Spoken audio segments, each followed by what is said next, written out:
In this integration, we have to find the integration of 2 to the power x plus 3 to the power x to the whole square and divided by 2 to the power x into 3 to the power x.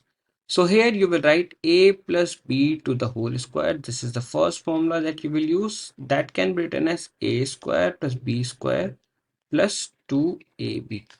And that can be written as 2 to the power 2x plus 3 to the power 2x plus 2 into 3 to the power x into 2 to the power x.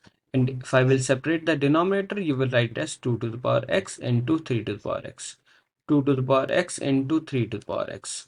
And 2 to the power x into 3 to the power x. And you will write dx with that. So this one will get cancelled. You will write it as 2 to the power x. This one will get cancelled. You will write it as 3 to the power x. This one will get cancelled with this. You will get the whole value as 2 by 3 to the power x plus 3 by 2 to the power x plus 2. And now, what is the integration of a to the power x dx? That is equal to a to the power x by log of a.